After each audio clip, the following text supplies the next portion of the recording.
The night was cold, the air thick with mist, and the old railway platform stood in eerie silence. It was an abandoned station. No trains had stopped there for decades, not since the town nearby had been swallowed by the cursed forest. Locals whispered about the horrors that lurked beyond the trees, but no one dared to step onto the forgotten platform, except for one man. His name was Raj, a wanderer looking for shelter. The townspeople had warned him never to go near the station after dark, but he laughed off their superstitions and made his way through the dense woods, finally reaching the crumbling platform. The old wooden bench creaked under his weight as he sat down, pulling his coat tighter. He planned to rest for a while before moving on. Then at exactly midnight, the ground trembled. A distant, echoing whistle pierced the silence. Raj frowned. That was impossible. No trains ran through these tracks anymore. Yet through the thick fog, two glowing headlights emerged. A monstrous black train, covered in rust and decay, rolled into the station. The air grew thick with the scent of burning flesh and iron. The train screeched to a halt, steam hissing violently. The doors slid open with a groan. Raj's heart pounded. There was no conductor, no passengers, only darkness inside. Then a chilling whisper slithered through the air. Board the train. Raj's breath hitched. His legs felt frozen in place. Shadows moved within the train, twisted figures with hollow eyes staring at him. He turned to run, but the platform had vanished. There was only the train, the tracks, and the endless darkness beyond. Suddenly, a skeletal hand shot out from the train's doorway, grabbing Raj's wrist with an inhuman grip. He screamed, struggling to break free, but more hands emerged, rotting, clawed fingers digging into his flesh.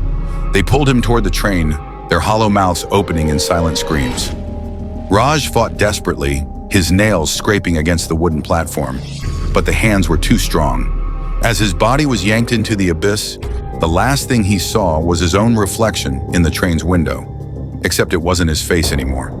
It was a monstrous, decayed version of himself, grinning wickedly. The train let out another shrill whistle and began moving, its wheels clanking against the rusted tracks. Raj's screams echoed in the night, then faded into silence.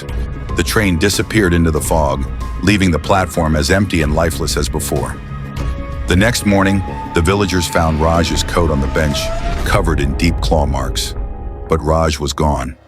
And from that night on, the haunted train continued its journey, always stopping at the cursed platform, always looking for its next passenger. I never believed in ghosts until that night.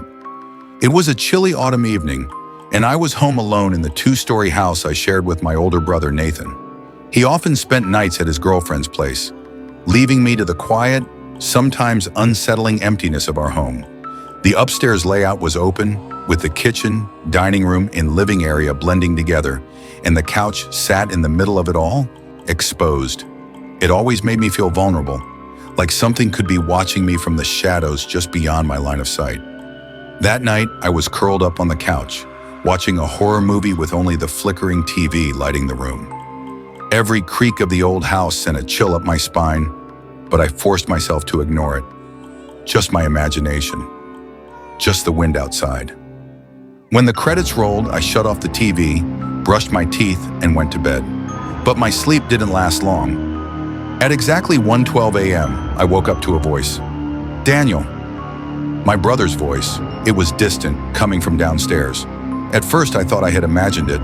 Maybe I was dreaming. But then it came again, clearer this time. Daniel, come down here. I sat up, heart pounding.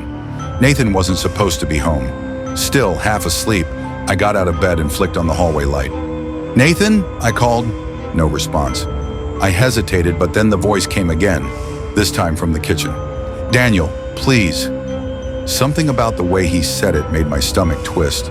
It wasn't quite right. It sounded off, like someone trying too hard to imitate his voice. I crept down the stairs, my pulse thudding in my ears. The house was pitch black, except for the dim glow from the street lamp outside. I reached for the light switch in the foyer, my fingers shaking. But before I could flip it on, I heard a sound from the kitchen, a chair scraping against the tile floor. Every instinct in my body screamed at me to run, but I forced myself to step forward. My hand found the switch. I flipped it on. The kitchen was empty. The chairs were exactly where they had been. The cabinets were shut. The sink was dry. Nothing was out of place. But I knew I had heard that sound. Then from behind me, thud. Something hit the floor in the dining room, just a few feet away. I spun around so fast I nearly tripped. My breath caught in my throat as I stared into the dimly lit space. A fork lay on the floor near the table, as if it had just fallen. But the table was clear. No plates, no utensils. I hadn't eaten there that night. I took a shaky step back toward the stairs, my heart hammering. That's when I heard the voice again, but this time it came from right behind me. "Daniel!" I bolted. I raced up the stairs, slammed my bedroom door shut, and locked it. My hands trembled as I grabbed my phone and called my brother. No answer. I texted him. "Are you home?" 5 minutes passed, then 10. My hands were still shaking when my phone finally buzzed with his reply. "Number, I'm at Maddie's." Why? I didn't respond. I couldn't. I just sat there staring at my locked door, listening to the silence outside. The next morning, I forced myself to check the kitchen and dining room. Everything was exactly as it should be. No fork on the floor, no sign that anything had happened. Had I imagined it? A waking nightmare? Sleep paralysis? I told myself that. I tried to believe it. But deep down, I knew the truth. I wasn't alone in that house. And whatever had been calling my name that night, it knew me.